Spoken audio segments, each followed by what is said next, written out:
어찌 좋은 친구인지, 걱정 근심 무거운지 우리 주께 맡기세. 할렐루야 할렐루야 할렐루야 할렐루야 할렐루야 할렐루야 할렐루야 할렐루야.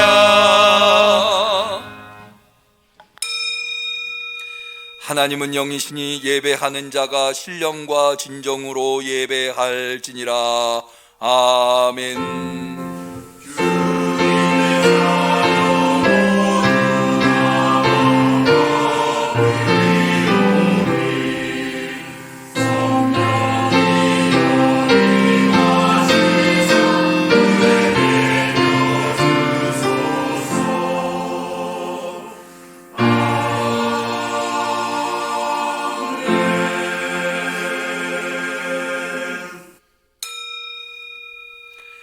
강포한 자여, 내가 어찌하여 악한 계획을 스스로 자랑하는고.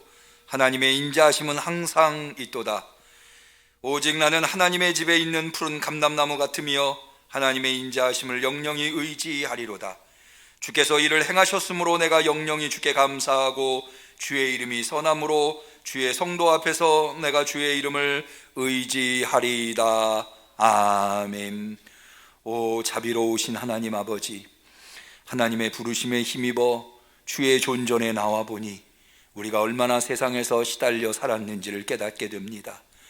지치고 힘든 모습이지만 주님이 부르셨기에 주 앞에 나와 진심 어린 감사로 예배 드리오니 우리의 예배를 흠양하옵소서. 오직 주만을 의지하오니 우리를 붙들어 주시옵소서. 예수님의 이름으로 기도 올리옵나이다. 아멘.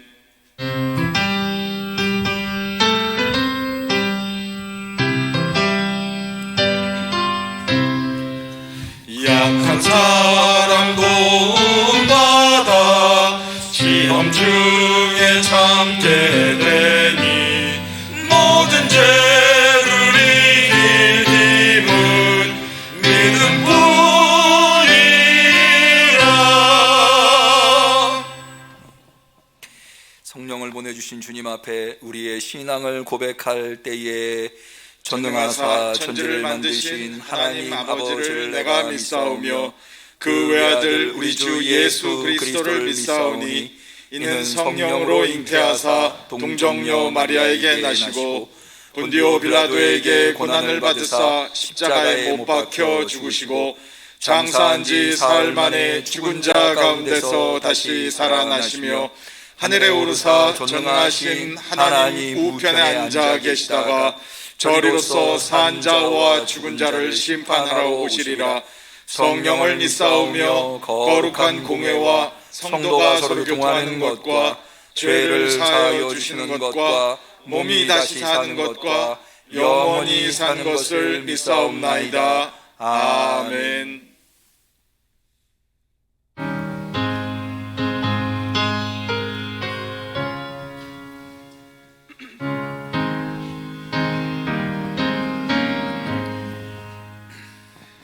내 맘에 한 노래 있어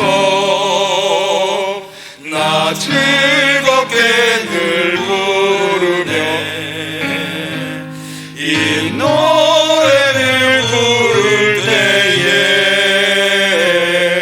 큰 평화 임하도다.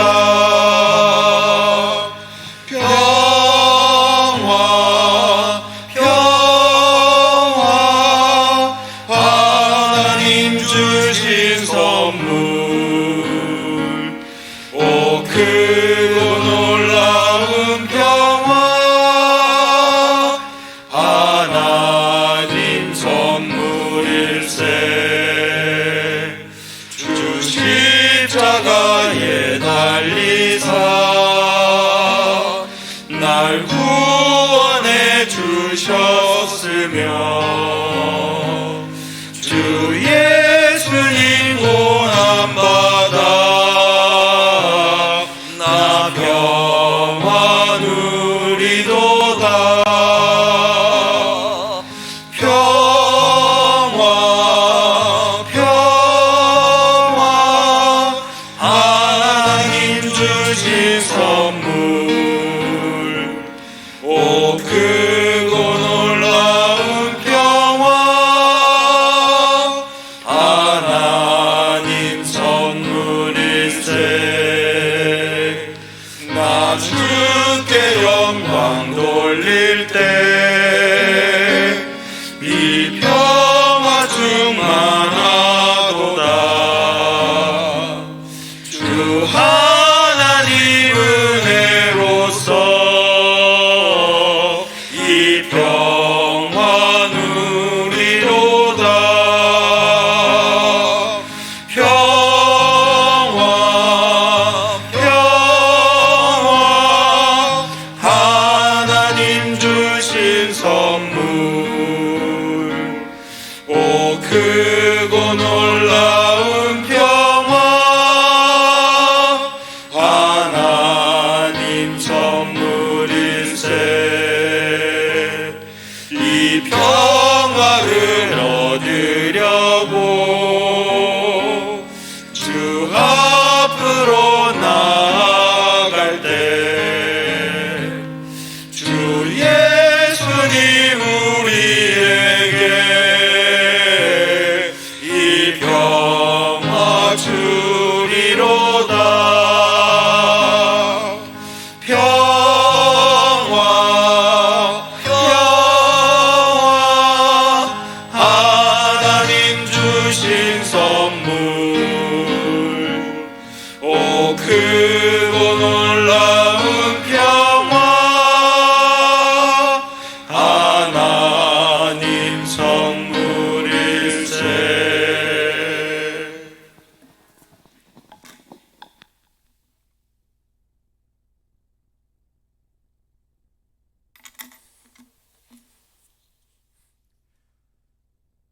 참 좋으신 하나님 아버지, 한 주간 품어주시고 예배의 자리로 인도하심을 감사드립니다. 이 시간 모든 허물과 죄와 연약함을 십자가 앞에 내려놓게 하시옵소서. 하나님의 은혜와 사랑으로 저희를 덮어주시옵고 하나님 아버지의 음성을 듣는 귀한 시간 될 수 있도록 인도하여 주시옵소서. 이 나라를 위하여 기도드립니다. 하루가 멀다 하고 치솟는 물가와 환율로 인하여 많은 백성들이 고통받고 있습니다. 코로나 장기화로 경제가 어려움 속에서도 여기에 전쟁이 겹쳐 2중 3중으로 힘들어하고 있습니다. 위로와 소망이 되시는 하나님, 어떤 어려움 속에서도 포기하지 않는 삶이 되게 하옵시고 오직 주님만 의지하고 이 난국을 헤쳐나갈 수 있는 모두가 되게 하옵소서. 사랑의 주님, 이 시간 우리 응암성결교회를 위하여 기도드립니다. 지나온 상반기 아버지와 함께 하심을 진심으로 감사드립니다. 때로는 어려움도 있었고 때로는 부족함도 많이 있었습니다. 그럼에도 하나님께서 함께 보살펴 주셨고 남은 6개월도 아버지와 함께 은혜를 베풀어 주시옵고 무엇보다 성령 충만하게 하옵소서. 주일 학교를 위하여 기도합니다. 7, 8월 방학을 맞이하여 교회가 계획하고 있는 일이 많이 있습니다. 아버지, 이를 준비하는 각 부서장과 교사들에게 지혜와 명철을 허락하시어 계획하는 모든 일이 주님의 영광을 나타낼 수 있게 하시고 풍성한 결실을 맺는 시간이 되게 하옵소서. 이 시간 말씀을 전하시는 남기현 목사님께 여호와 주 하나님의 앙망하는 은혜를 더하시고 날마다 새 힘으로 동행하여 주시옵소서. 곤비치 않도록 축복하사 저희를 주님의 말씀으로 양육하실 때 성령 충만함으로 가득하게 하여 주시옵소서. 교회 곳곳에서 수고하는 손길들이 있습니다. 차량 운영으로 안내, 방송, 찬양 등 이들의 수고와 헌신을 아시는 주님, 이들의 헌신과 순종으로 인하여 이 땅에 하나님이 주시는 멸류관을 받을 줄 믿습니다. 목사님을 비롯한 전 교역진 위에도 함께하여 주시고 가정과 자녀 위에서 위로와 평안을 허락하시옵소서. 예수 그리스도의 이름으로 기도드렸습니다.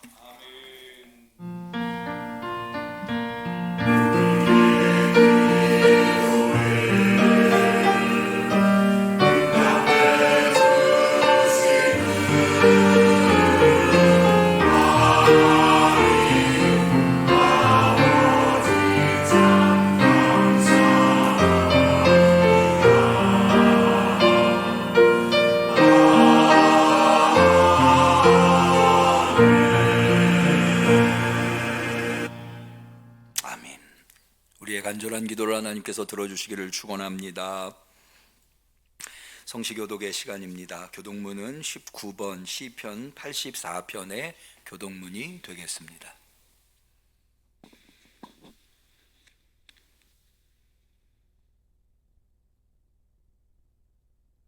교독문 19번 시편 84편.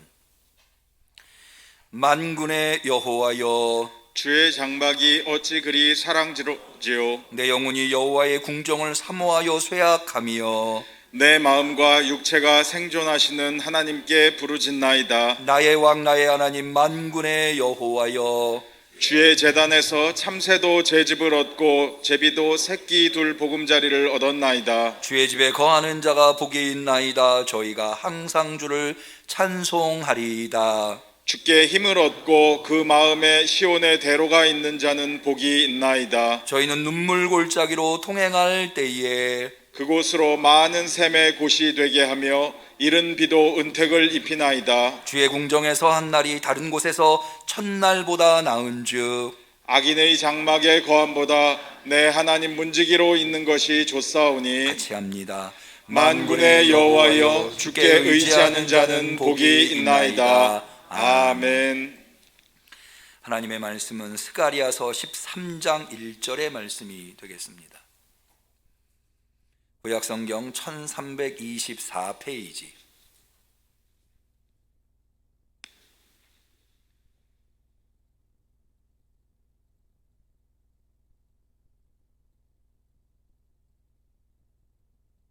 성령 강림절 7번째 주일에 사모하는 마음으로 주 앞에 대면으로 비대면으로 나와 예배하시는 우리 성도님들에게 하나님께서 주신 소중한 하나님의 말씀, 스가랴 13장 1절 말씀, 우리 모두가 한 마음이 되어서 자기 목소리가 자기 귀에 들릴 정도로 소리를 내어 다 같이 하나님의 말씀을 받들어 읽도록 하겠습니다.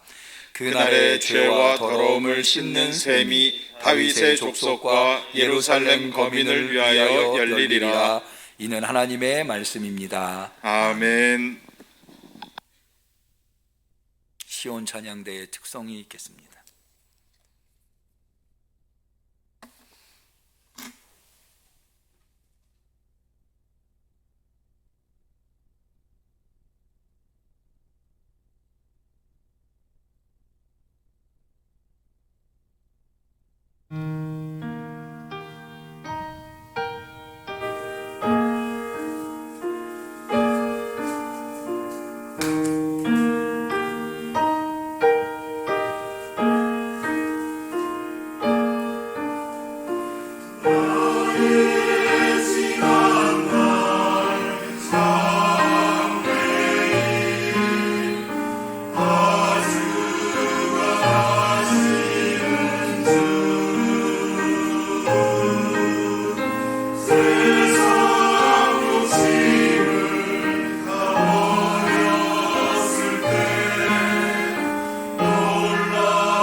아멘.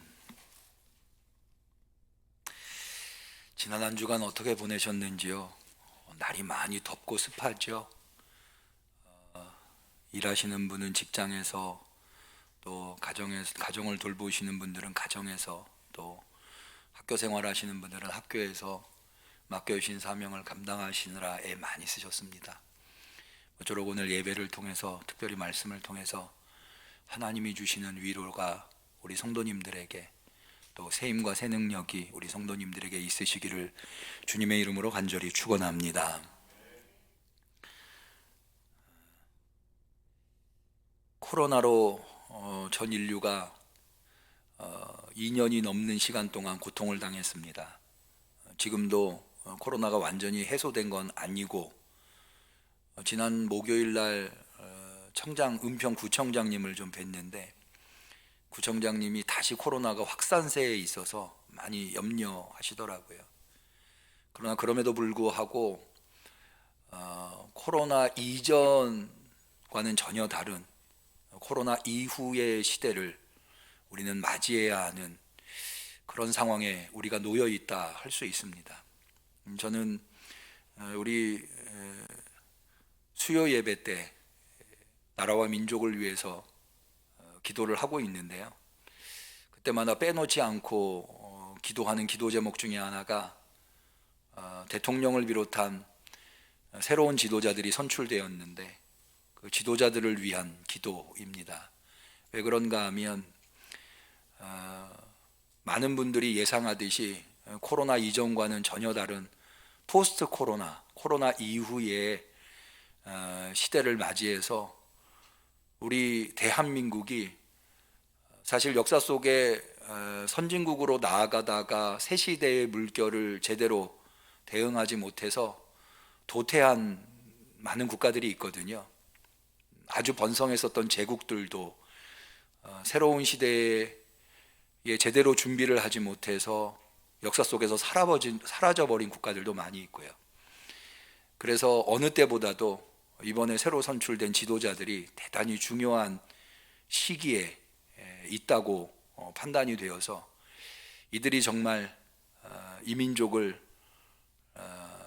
앞으로 책임져야 할, 이 민족이 미래 웅비에 나가야 할 그런 일을 할 때 아주 중요한 역할을 맡고 있기 때문에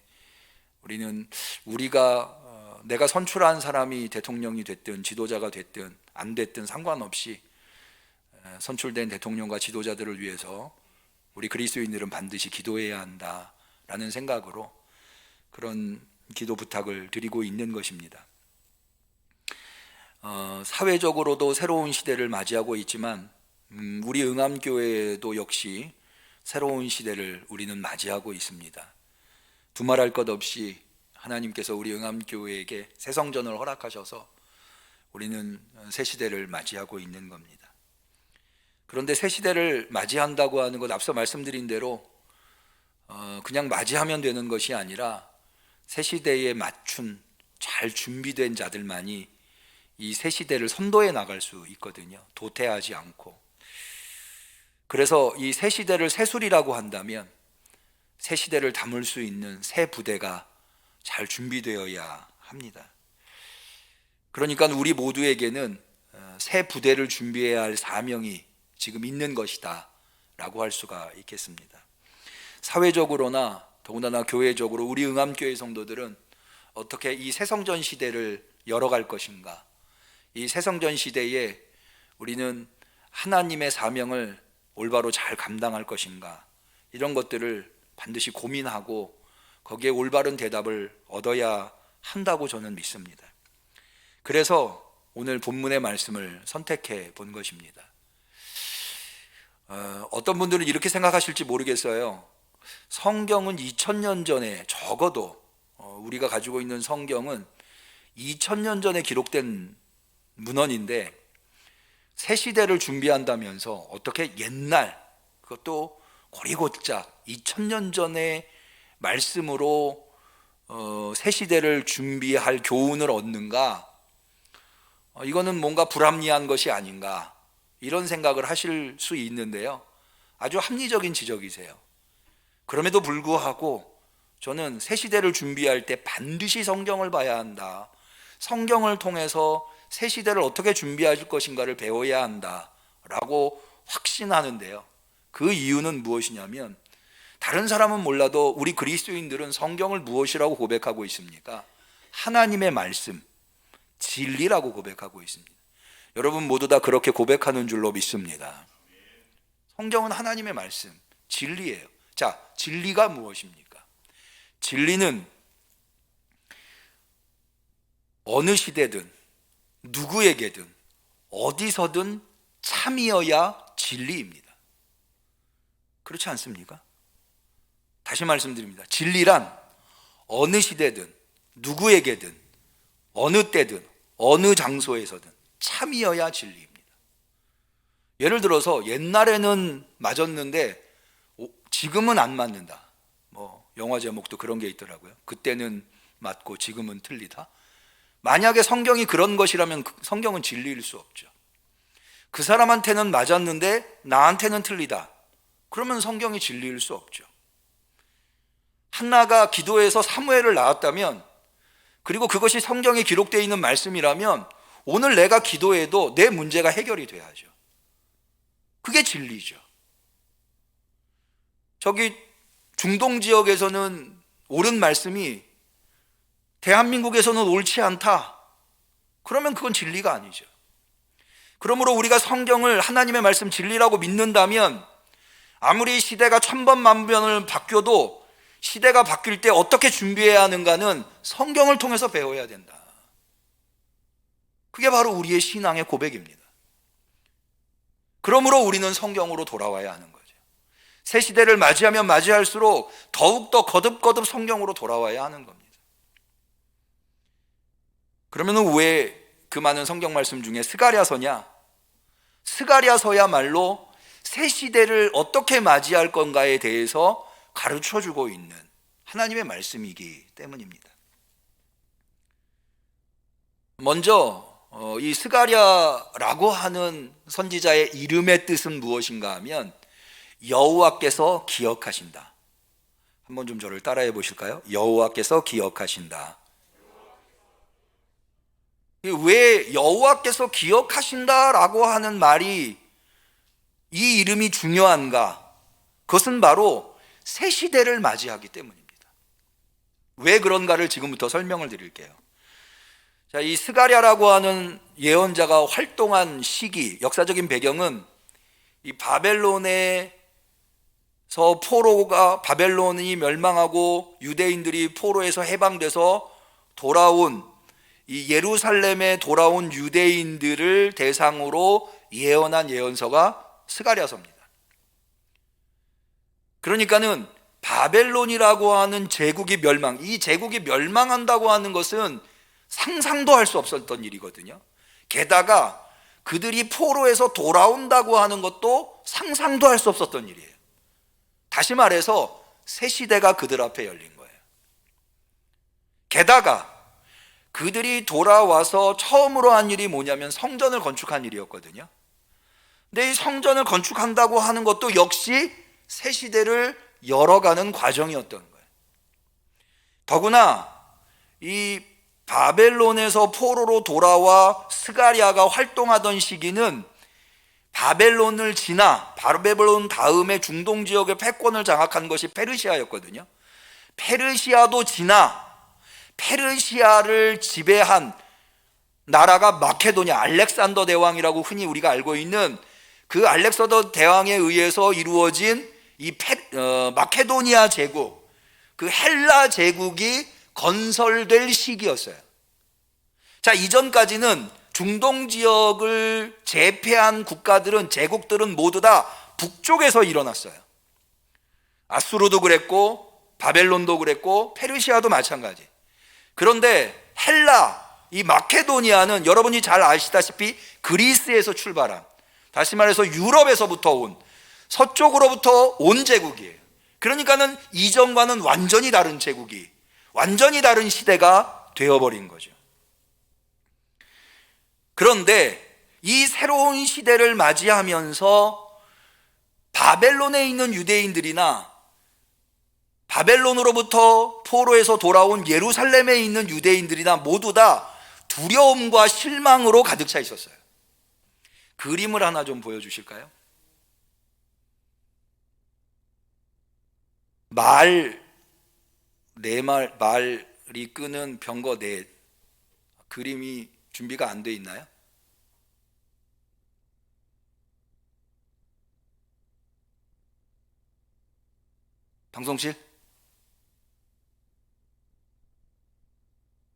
방송실에 아무도 없네요. 네. 있군요. 예. 아니, 사람이 안 보여서 저는 아무도 없는 줄 알았어요. 예. 깜짝 놀랐습니다. 이 그림인데요. 이 그림이 무슨 그림이냐면 스가랴서의 전반부 1장에서 8장까지 8가지 환상이 나옵니다. 그 8가지 환상 중에 마지막 환상이 이 네 병거 환상인데요. 이 네 병거 환상은 병거가 말이 서로 다른 말이 끄는 4개의 병거가 동서남북으로 퍼진다는 의미입니다. 자, 여러분들이 보실 때에 맨 오른쪽에 있는 백색말, 백마, 그 다음이 홍마고요. 그 다음이 흑마고 맨 끝에 있는 것이 얼룩말입니다. 이게 이제 네 방향으로 나가는데 이 말들, 이 병거들이 하는 일이 뭐냐면 새 시대를 맞이하도록 사방에 흩어져 있는 유대인들을 예루살렘에 모으는 작업을 하는 겁니다. 그런데 특별히 이 흑마, 세 번째 있는 흑마는 어디로 가냐면 북쪽으로 올라가는데 그 북쪽으로 올라가는 흑마가 모아오는 사람들은 누구냐 하면 북쪽에 바벨론 땅이 있었거든요. 바벨론 땅에서 예루살렘에 아직도 돌아오지 않는 사람들이 있었습니다. 그 사람들을 불러오기 위해서 북쪽으로 출발한 말이 병거가 흑마입니다.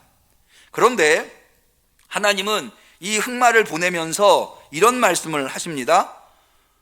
그가 외쳐 내게 일러 가로되 북방으로 나간 자들이 북방에서 내 마음을 시원케 하였느니라. 하나님이 북방으로 나간 자들로 인해서 마음이 시원해지셨다라는 표현을 하세요.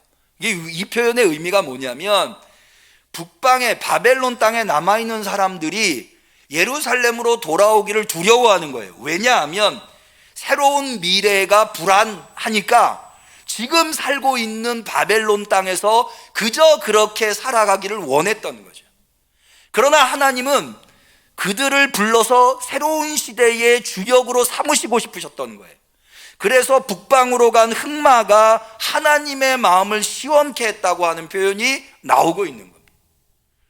예, 됐습니다. 그리고 예루살렘에 있는 사람들도 사실은 그렇게 해서 예루살렘에 모여든 유대인들에게도 마음의 절망이 있었어요. 그건 뭐냐 하면 하나님께서 예루살렘으로 불러 모으신 것이 희망과 비전과 복을 주시기 위함이라고 생각하고 왔는데 그런데 그 땅이 매우 절망적인 땅이었던 거예요. 오히려 자기들이 이방 지역에서 살고 있었던 그 땅보다도 상황이 더 안 좋았던 거예요. 그러니까는 절망스러웠던 거죠. 그런데 그런 북방에 있는 바벨론에 남아있는 유대인들뿐만 아니라 절망 속에 빠져있는 예루살렘의 유대인들에게 하나님이 스가랴를 통해서 주시는 말씀이 바로 여호와가 기억하고 있다 라고 하는 말씀. 그것은 무슨 말씀이냐면 하나님이 주신 말씀이 여전히 유효하다고 하는 것, 그것을 약속하시는 것이 바로 스가랴서의 예언의 말씀들이에요. 그러면서 여러분 보세요. 우리는 사실은 매일과 같이 새로운 날을 맞이합니다. 새날, 해가 뜨는 새날을 맞이하죠. 근데 그 새날을 맞이하기 직전에는 어떻습니까? 제일 어둡죠. 그러니까는 아직 새날이 열리지 않았으나 새날이 열릴 것을 확신하고 지금 준비해야 한다. 지금 상황이 어려운 것은, 지금 상황이 예상 밖에 힘든 것은 새날이 열리기 직전이기 때문이다 라고 말씀하시는 거예요. 그러면서 반드시 새날은 오는데 이 새날을 너희가, 새 시대를 너희가 준비해야 한다. 라고 하는 거죠. 그러면 새 시대는 어떻게 열리고 그 열린 새 시대를 어떻게 준비해야 하는가? 먼저 이 스가랴서에서 말씀하고 있는 새 시대는 두 가지에 의해서 열리게 됩니다. 첫 번째는 뭐냐면 성전 건축입니다. 스가랴서 2장 12절 이하에 보니까 이런 말씀이 나와요. 여호와께서 장차 유다를 취하여 거룩한 땅에서 자기 소유로 삼으시고 다시 예루살렘을 택하시리니, 다시 예루살렘을 택하신다는 거예요. 무릇 혈기 있는 자들이 여호와 앞에서 잠잠할 것은 여호와께서 그 성소에서 일어나심이라. 하나님께서 예루살렘을 다시 택하시고 예루살렘에서 일어나신다는 거예요. 이게 굉장히 중요한 역사적인 맥락의 의미를 가지고 있는데요. 그게 뭐냐 하면 예루살렘 성전이 바벨론에 의해서 멸망당할 때 예레미야 선지자가 뭐라고 했는가 하면, 왜 예루살렘 성전이 멸망하는가, 무너지는가? 하나님이 거기를 떠나셨기 때문이라고 그랬거든요. 그런데 그 예루살렘 성전을 떠나신 하나님께서 다시 예루살렘 성전을 택하시고 예루살렘 성전에서 일어나신다는 거예요. 성소에서 일어나 새 시대를 열으시겠다는 약속의 말씀인 거죠. 성전이 바로 새 성전이 새 시대였던 거예요. 동시에 또 한 가지 새 시대를 여는 아주 중요한, 성전보다도 훨씬 더 중요한 하나님의 메시지가 있는데요. 그게 뭐냐 하면 바로 메시아의 시대가 도래한다는 거예요. 자, 스가랴서 9장 9절을 보죠. 이게 스가랴서 9장 9절은 우리한테 아주 익숙한 구절이에요. 이 구절은 어디에 나오냐면 예수님께서 예루살렘에 입성하실 때에 뭘 타고 입성하시죠? 나귀를 타고 입성하시죠. 그 나귀를 타고 입성하실 때에 나온 구절, 예수님이 왜 나귀를 타고 입성하셨는가에 대해서 구약을, 예언서를 인용해서 그것을 설명하는데 그게 바로 스가랴서, 오늘 우리가 읽을 본문 9장 9절을 의미합니다. 자, 보죠. 시온아 딸아 크게 기뻐할지어다. 예루살렘의 딸이 즐거이 부를지어다. 보라, 내 왕이 내게 임하나니 그는 공의로우며 구원을 베풀며 겸손하여 나귀를 타나니 나귀의 작은 것 곧 나귀 새끼니라. 지금 온 세상을 통치할 왕이, 하나님의 통치의 대리자가 우리에게 다가오시는데 그분은 어떤 걸 타고 오시냐면 나귀 새끼를 타고 온다는 거예요. 여러분, 이게 굉장히 충격적인 겁니다. 왜 그런가 하면 이제까지 유대인들이 경험했었던 제국의 왕들은 나귀를 타고 온 사람은 단 한 사람도 없어요. 제국의 황제들이 자기가 다스리는 땅에 올 때에는 늘 뭘 타고 왔느냐 하면 가장 화려한, 그리고 가장 압도할 만큼 거대한 병마나 말을 타고 왔어요. 말을 타고. 왜 그런가 하면 자기의 권세를 과시하기 위해, 자기의 권세를 과시하기 위해서, 그래서 그 통치를 받는 백성들 앞에 위험이 보여서 그 앞에 모두 다 압도되게 하기 위해서 가능하면 가장 큰 병마, 가능하면 가장 큰 말을 타고 오는 거죠. 이제까지의 황제들, 이제까지의 제국의 왕들은 그랬어요. 그렇게 옴으로 말미암아 막강한 무력으로 백성들을 짓밟았던 거죠. 그런데 이제 새 시대를 선도할, 새 시대를 이끌어갈 하나님의 통치의 대리자 왕, 메시아는 그런 왕이 아니라는 거예요. 완전히 다른 왕. 사람들 앞에 군림하고 사람들을 억압하고 착취하고 빼앗고 이런 왕이 아니라 겸손한 왕. 바로 그 겸손한 왕이 오신다고 하는 것을 상징적으로 보여주는 게 바로 나귀 새끼예요. 여러분, 나귀는요, 더군다나 나귀 새끼는 사람 몸집보다 더 작아요. 그 사람 몸집, 어른 사람 몸집보다도 더 작은 나귀 새끼를 타고 통치자가 온다고 하면 머릿속으로 상상해 보세요. 그걸 두려워할 사람이 있을까요? 겁낼 사람이 있을까요? 이렇게 해서 어떻게 통치자가 돼요? 될 수 없죠. 그런데 그렇게 오는 이유가 있어요. 자, 이어진 10절에 이렇게 되어 있어요. 그렇게 나귀 새끼를 타고 오는 통치자는 에브라임의 병거와 예루살렘의 말을 끊겠고 전쟁하는 활도 끊으리니 그가 이방 사람들에게 화평을 전할 것이요 그의 정권은 바다에서 바다까지 이르고 유르바드에서 땅끝까지 이르리라. 무슨 얘기인 거 아니? 나귀 새끼를 타고 오는 그 메시아 왕은 전쟁을 일삼는 왕이 아니라 전쟁을 그치는 왕이라는 거예요. 그의 손에서 모든 전쟁이 끝나고 그의 손에서 모든 활이 끊어져 버리는, 이 땅의 진정한 평화를 가지고 오는 그런 왕, 평화의 왕. 그래서 사람들이 누구나 다 마음 놓고 살아갈 수 있도록 만들어주는 그 평화 안에서, 여러분, 우리는 분단 국가에서 살고 있어요. 평화가 얼마나 소중한지 매일같이 느끼고 있어요. 여러분, 전쟁이 일어나면 우리가 쌓아놓은 모든 것들이 다 허사가 되고 말아요. 그러니까 우리가 쌓아놓은 모든 것들은 다 어디의 토대 위에 있는가? 평화의 토대 위에 있는 거예요. 그 평화를 지켜줄 사람이 누군가? 그 평화를 우리에게 이루어줄 분이 누군가? 그분이 바로 하나님이 지금 보내시는 메시아라. 그러니까 이 메시아가 와서 다스리는 제국은요, 이전에 있었던 제국들과는 완전히 다른 제국인 거예요. 완전히 새 시대인 거죠. 성전으로 인해서 새 시대가 열렸지만 그 새 시대를 새 시대로 만들어 놓으시는 분은 누군가? 하나님이 보내시는 메시아라는 거예요. 그런데요, 이 새 시대는 어떻게 성취되었습니까? 우리 그리스도인들의 고백에 의하면 우리 다 예상하죠? 이분이 누군지. 예수 그리스도신 거죠. 그래서 새 성전, 여기 지금 새 성전을 스가랴서에 있는 유대인들의 백성들은 515년에 지었었던 이 이른바 수룹바벨 성전을 예상했지만, 사실은 여기 스가랴서에 예언된 새 성전은요, 그 수룹바벨 성전 2기 515년 BC 515년에 지었던 새 성전이 아니고요, 성전을 대신한 예수 그리스도의 몸. 예수님 뭐라고 말씀하셨죠? 너희가 이 성전을 헐라, 내가 3일 만에 이 성전을 세우리라. 그게 무엇입니까? 교회, 에클레시아라고 하는, 이게 바로 새 성전이에요. 성령이, 예수님께서 부활하시고 제자들과 한 40일 정도 계시다가 승천하셔서 10일 만에 오순절날 성령이 제자들에게 임하면서 교회가 시작되었죠. 이게 새 시대예요.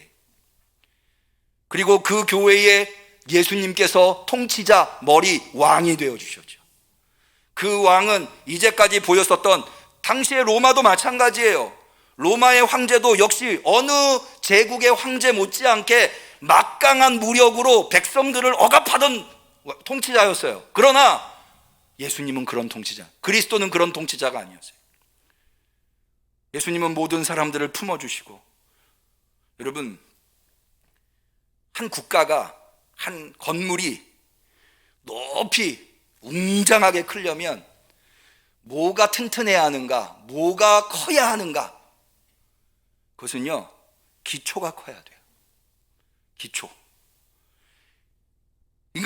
우리는 높은 건물, 큰 건물이 서기 위해서 위가 크거나 이 상층부가 거대해야 한다고 생각하기 쉬운데 그게 아니에요.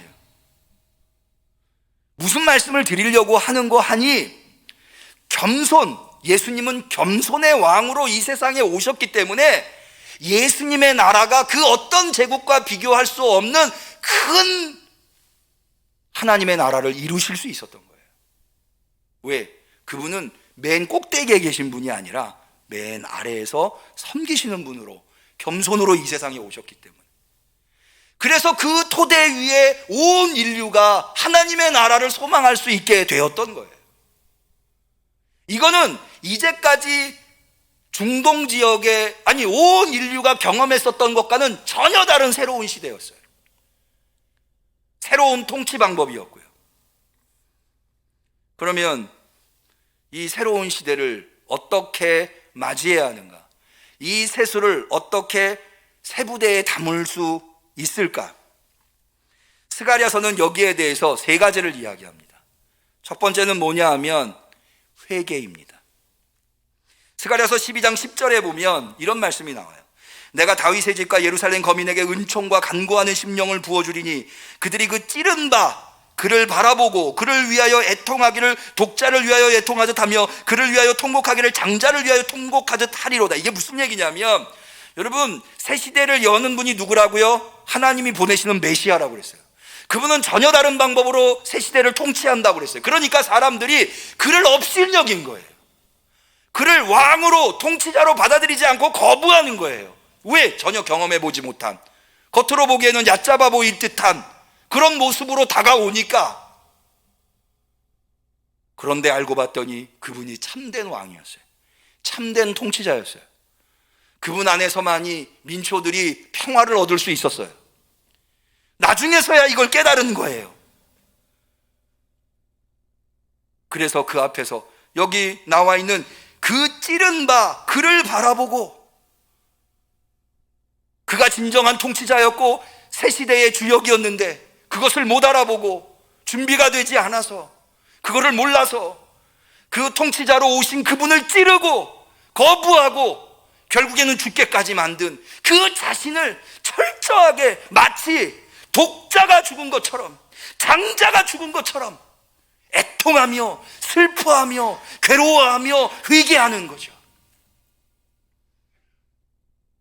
그랬더니 하나님께서 어떻게 해주시느냐. 두 번째, 오늘 우리가 읽은 본문이에요. 스가랴서 13장 1절. 그날에 죄와 더러움을 씻는 셈이 다윗의 족속과 예루살렘 거민을 위하여 열릴 것이다.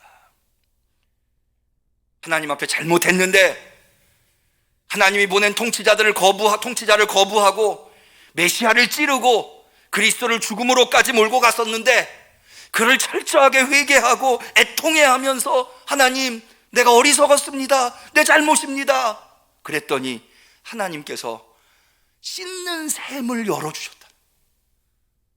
믿으시기를 축원합니다. 여러분, 이게 가장 놀라운 은혜예요. 하나님의 은혜. 씻는 샘을 열어주시는 것. 하나님이 우리의 더러움과 죄를 씻어주시는 것. 여러분, 우리가요, 사실은 건강 달라고 기도 많이 하시죠. 또 경제적인 어려움이 있으면 물질 달라고 기도 많이 하세요. 근데요, 지혜 달라고도 기도 많이 하시는데, 그런 건 하나님이 아니어도, 예를 들어서 의사도 우리한테 건강 주잖아요. 건강 지켜줄 수 있어요. 또 우리가 열심히 일하고 노력하면 돈도 어느 정도는 벌 수 있어요. 지혜도 우리가 열심히 공부하고 그러면 지혜로워져요. 근데요, 이 세상에서는 절대로 해줄 수 없는 것 한 가지가 있어요. 오직 하나님만이 해주실 수 있는 것. 그게 바로 우리의 더러움과 죄를 씻어주시는 거예요. 더러움과 죄를. 이것이야말로 새 시대를 맞이하는 그릇을 마련하는 거예요. 여러분, 새 술을 어디에다가 담아요? 새 부대는 어떤 부대예요? 더러운 부대예요? 아니에요. 새 술을 담으려면 그 새 부대는 깨끗한 부대여야 돼요. 어떻게 새 술을 담는데 더러운 부대에다가, 어떻게 새 술을 담는데 더러운 잔에다 담겠어요? 깨끗해야죠. 여러분, 이거는요, 성경이 아니어도 얼마든지 우리가 납득할 수 있는 거예요. 뭐냐 하면, 뭔가 새로운 것을 담으려고 하면 담으려는 그릇이 깨끗해야 한다는 거. 이거는 만고불변의 진리라고 할 수 있는 거예요. 그러므로 이 새 시대를 맞이하는 우리들에게 하나님이 이렇게 더러움과 죄를 씻어주는 샘물을 열어주시는 거, 샘을 열어주시는 거, 이거야말로 놀라운 은혜인 거예요. 그렇게 하나님께서 우리를 씻겨주시잖아요. 그러면 이제 거기에 부흥이 일어나는 거예요. 스가랴서 14장 16절에 보니까 이런 말씀이 나와요. 예루살렘을 치러 왔던 열국 중에 남은 자가 해마다 올라와서 그 왕 만군의 여호와께 숭배하며 초막절을 지킬 것이라. 그냥 읽으면 이게 무슨 의미인지 잘 모르지만, 초막절이라고 하는 것이 유대의 대표적인 절기 중에 하나잖아요. 이방인들도 하나님의 통치가 너무 좋아서 왕들조차도 와서 초막절을 지킨다는 거예요. 그만큼 이 하나님의 다스림, 그리스도의 다스림이 좋다라는 거죠. 훌륭하다는 거예요. 누구나 사모한다는 거예요. 오늘 스가랴서에 보면 이런 말씀도 나와요. 유대인들이 예루살렘으로 돌아가려고 할 때 이방, 언어가 서로 다른 이방인들 10명이 이 예루살렘으로 돌아오려는 이방인의 바지가리를, 이 허리춤을 잡는다는 거야. 나도 좀 같이 가자. 이렇게 한다는 거예요. 우리 응암교회 성도님들, 그렇게 이방인들이 부러워하고 따라올 수 있는 새 시대의 그런 분들이 되시기를 축원합니다. 여러분, 이거는 이미 초대교회에서 앞서 말씀드린 대로 성취된 바입니다. 베드로가 오순절날 성령 받고 설교할 때에 자신들의 잘못을 유대인들이 깨달았어요. 그래서 이렇게 베드로한테 고백합니다. 저희가 이 말을 듣고 마음에 찔려 베드로와 다른 사도들에게 물어가로되 형제들아 우리가 어찌할꼬. 베드로의 설교를 들어보니까 새 시대가 도래했어요. 어떻게 했으면 좋겠나 우리는. 그랬더니 베드로가 이렇게 이야기합니다. 베드로가 가로되 너희가 회개하여 각각 예수 그리스도의 이름으로 세례를 받고 죄 사함을 받으라. 그리하면 성령을 선물로 받으리니. 성령을 통해서 우리의 더러움과 우리의 죄악을 하나님이 씻기신다는 거예요. 믿으시기를 축원합니다.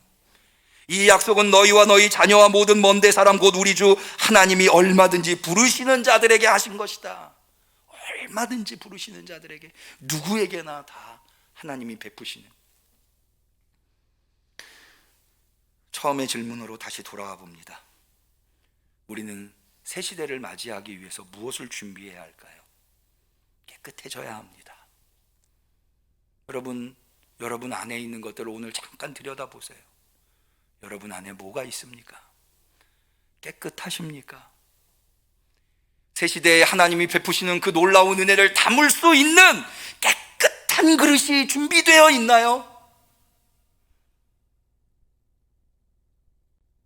준비되어 있지 않다면 여러분 오늘 회개하셔야 합니다.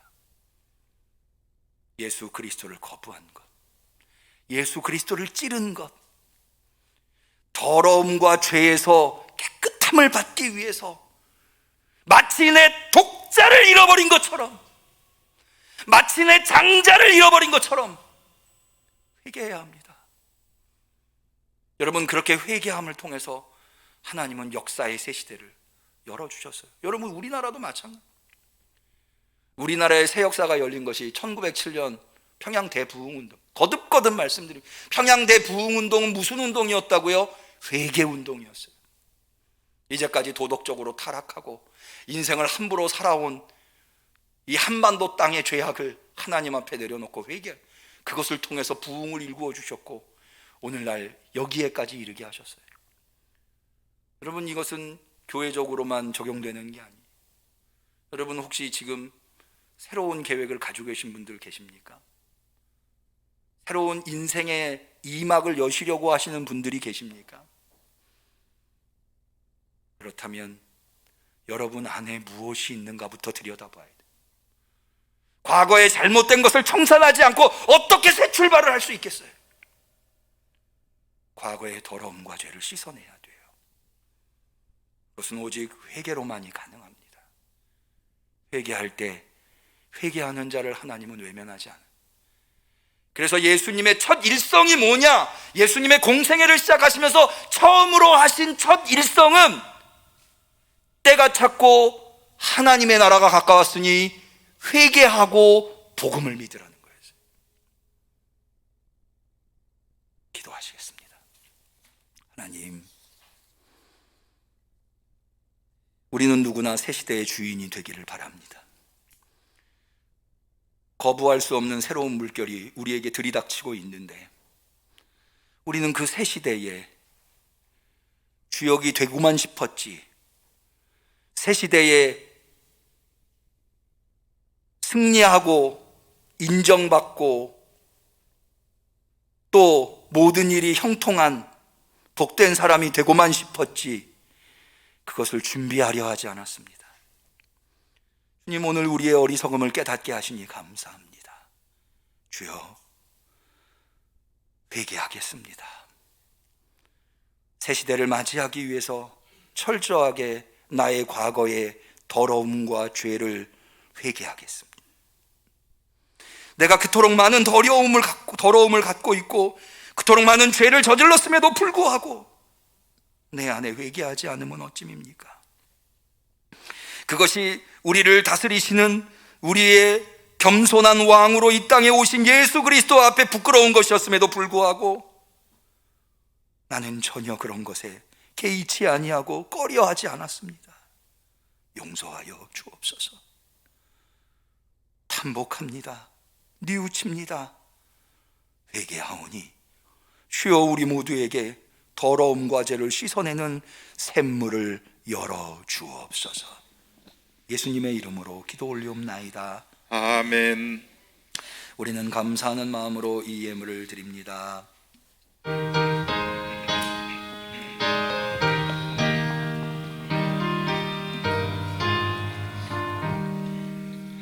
선한 목자 되신 우리 주 항상 인도하시고 방초동산 좋은 곳에서 우리 먹여줍소서. 선한 목자 구세주여 항상 인도하소서. 선한 목자 구세주여 항상 인도하소서. 일찍 주의 뜻을 따라서 살아가게 하시고 주의 크신 사랑 베푸사 주를 쫓게 하소서. 선한 목자 구세주여 항상 인도하소서. 선한 목자 구세주여 항상 인도하소서.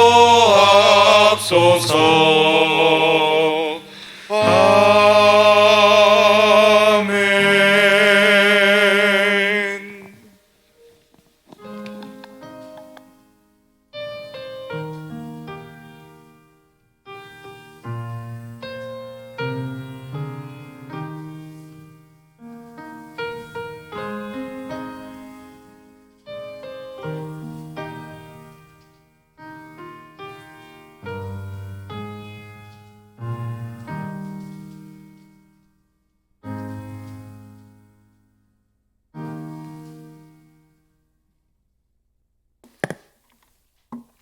주님 앞에 귀한 예물 드린 손길이 있습니다. 11조 예물, 선교원금, 복지원금, 건축원금, 주정원금, 성미 태광자 집사님, 유기순 권사님, 감사원금 늘 함께 하셔서 감사합니다. 이정아 성도님, 저를 향하신 하나님의 계획하신 대로 살아가길 기도합니다. 박은신 성도님, 범사에 감사합니다. 김진용, 조희민 집사님, 범사에 감사합니다. 이연묵 장로님, 권연환 권사님, 사랑과 은혜에 감사합니다. 성령 충만케 하소서. 박선영 권사님, 믿음 주세요. 이금예 성도님, 할렐루야 날마다 기쁨을 주시는 나의 아버지 감사합니다. 신향숙 권사님, 주님 은혜로 어머님을 잘 배웅하였습니다. 감사드립니다. 이정훈 집사님, 전정미 집사님, 박현숙 집사님, 김은정 성도님, 드린 예물을 위해서 기도 올리겠습니다. 만복의 근원이신 하나님 아버지, 험악한 세상 속에서 시달리며 하루하루 고통 속에 살아갈 수밖에 없는 우리들에게 한량없는 은총을 베풀어 주시고 겸손한 왕으로서 우리를 이끌어 주시고 다스려 주시고 품어 주셔서 오늘도 그 기쁜 마음으로 그 은혜에 감격하는 마음으로 주 앞에 나와 예배드리되 그 은혜의 천분지일 만분지일이라도 보답하고자 이렇게 정성껏 예물 준비하여 올려드렸나이다. 주님 아시지요? 넉넉하여 드린 것 아니옵고 쓸 것도 많고 부족하지만 그러나 주님의 은혜가 너무나 놀라웠기에 감격하면서 기쁜 마음으로 예물 드린 것이오니 주여 이 예물을 받아 주시옵소서. 그리하여서 이 예물이 쓰이는 곳에서 우리가 누렸던 그 하나님의 은혜를 많은 사람들이 받아 누리고 주께로 돌아올 수 있게 도와주시옵소서. 주님, 부족하지만 드렸습니다. 드렸기 때문에 부족한 것이 아니라 드렸기 때문에 넉넉할 수 있게 역사해 주시옵소서. 주님, 드렸기 때문에 꾸어러 다니는 것이 아니라 드렸기 때문에 구워주고 베풀고 나눌 수 있는 손길들이 되게 하여 주시옵소서. 주님, 이 예물에 많은 우리 성도들의 기도의 제목들이 담겨 있습니다. 주님, 우리 성도들을 얽어매고 괴롭히는 것들이 무엇입니까? 다 물리쳐 주시옵소서. 주님을 평화의 왕으로 모셨습니다. 우리의 심령에 평강을 허락하여 주시옵소서. 우리가 무엇을 괴로워하든지 무엇을 걱정하든지 무엇을 염려하든지 주님은 위대하십니다. 그것보다 더 크신 분임을 믿습니다. 물리쳐 주시옵소서. 주님이 주시는 평화로 세상을 이기는 우리 성도들 되게 하여 주시옵소서. 간절히 축복하옵고 예수님의 이름으로 감사하며 기도 올리옵나이다. 아멘.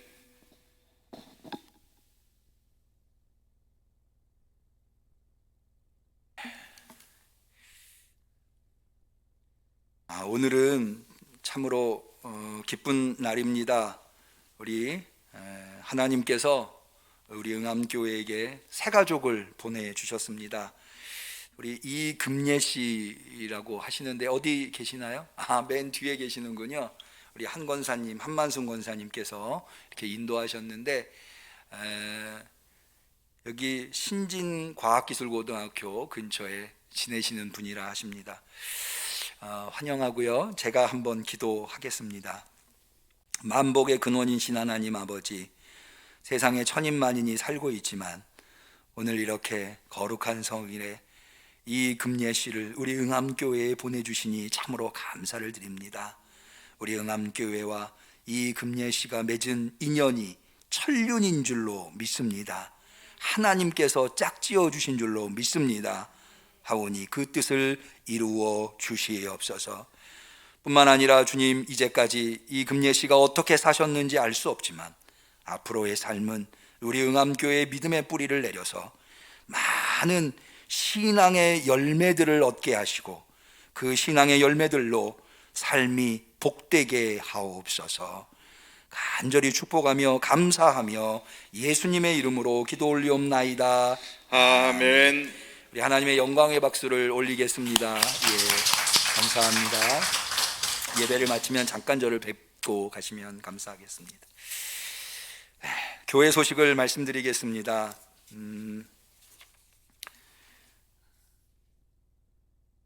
오늘 이따 오후 2시에 아동부 헌신 예배가 있겠습니다. 성경학교가 7월 30, 31일 이틀간 양일간 교회에서 있는데요. 3년 만에 하는 여름 성경학교이면서 동시에 새 성전에서 처음 하는 성경학교입니다. 성경학교가 잘 되어야 돼요. 많은 분들이 그런 얘기 하시는데 아이 따라 교회 왔다 이렇게 얘기하시는 분들 많더라고요. 예나 지금이나 아이가 교회 가자 하면 부모님들은 물리치지 못하더라고요. 그래서 아이들이 교회 와서 즐거운 추억을 많이 가질 수 있어야 합니다. 그러면은 부모님들도 교회 오시게 되거든요. 그래서 이번 성경학교에 우리 성도님들 많은 관심 가져주시고요. 그 첫 번째로 오늘 오후에 있을 아동부 헌신 예배에 꼭 참여하셔서 위에서 기도해 주시고 격려해 주시면 감사하겠습니다. 다음 주 오후 예배 때는 이미 광고드린 대로 전도 세미나를 갖고자 합니다. 우리가 어떻게 전도해야 할지 그 방법을 잘 모르는데 우리 지방회의 손성기 목사님, 제가 굉장히 존경하는 목사님인데 개척해서 오늘날까지 오직 전도로 교회를 부흥성장시키신 분입니다. 많은 전도의 노하우를 가지고 계신 분인데요. 이분이 오셔서 우리가 어떻게 하면, 우리가 다 알잖아요. 전도하고 싶으시잖아요. 근데 방법을 몰라서 잘 못할 때가 많은데 이번 기회를 통해서 전도의 방법을 배우시고 꼭 올해는 전도할 수 있는 우리 성도들이 다 되었으면 합니다. 각 기관별로 헌신 예배를 정하고 계신 걸로 알고 있는데 오늘 남전도에 원례가 있고요. 기관장님들 헌신 예배 정하실 때 예배실 뒤에 예배 나가시면 로비에 헌신 예배 그 교회 일정표를 붙여 놓았습니다. 그래서 거기 비어 있는 날짜로 헌신 예배 날짜를 정해 주시면 되겠습니다. 참고해 주시고요. 차제에 오늘은 주보에 예를 들어서 연합구역 예배 광고나 아동부, 청소년부, 청년부, 성경학교나 수련회 광고, 그다음에 주일 차량 운행 광고, 시온 찬양대 모집 광고, 이런 광고들이 고정적으로 있습니다만은 오늘 혹시 보신 분 계신지 모르겠어요. 교회를 들어오시면 오른쪽에 게시판을 하나 교회 소식 이래서 마련을 했습니다. 앞으로는 이렇게 고정적으로 광고하는 것을 주보에다 다 실으려니까 주보가 너무 복잡하게 돼서 고정적으로 나가는 광고는 게시판을 이용해서 성도들에게 알리려고 합니다. 우리 성도들께서 그 게시판을 좀 많이 보시고 참고해 주시면 감사하겠습니다.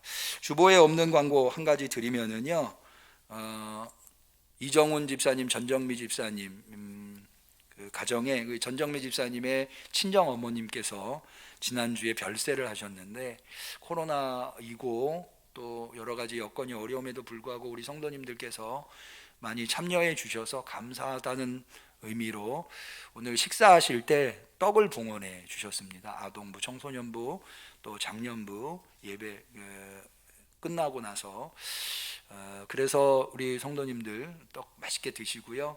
또 우리 전정미 집사님, 또 이정훈 집사님 위로해 주시면 감사하겠습니다. 이번 주에 생일이신 분이 계시네요. 신승혜 집사님. 오늘이 생일이시군요. 예, 축하드립니다. 김이삭 성도님, 내일이 생일이신데 축하드리고 복된 삶이 되시기를 바랍니다. 우리 서로를 축복하는 축복의 노래 하도록 하겠습니다.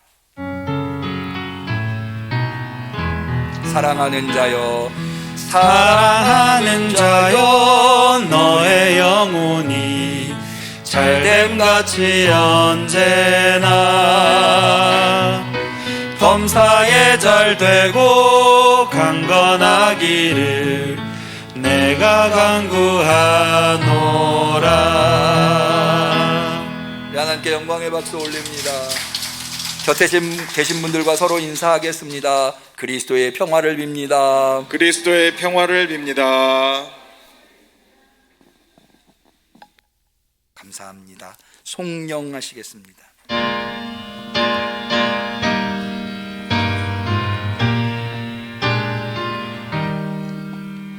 성부 성자와 성령 영원히 영광 받으옵소서.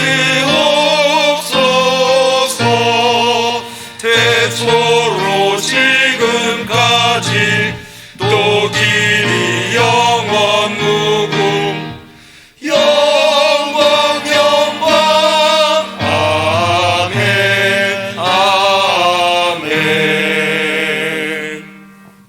이제는 새 시대를 열어주시는 예수 그리스도의 은혜와 하나님 아버지의 사랑과 성령님의 교통하심, 충만하심, 역사하심은 새 시대를 맞이하는 방법은 오직 깨끗하게 되는 것, 그 하나님의 깨끗하게 하시는 셈으로 깨끗하게 되는 것을 깨달아 알아서 우리가 과거에 잘못된 것들을 철저하게 청산하고 회개하여 주의 은총의 대상이 되기로 결단하는 우리 성도들 머리머리 위에, 우리 응암교회 위에 지금부터 영원까지 함께 하시기를 간절히 축원하옵나이다. 아멘.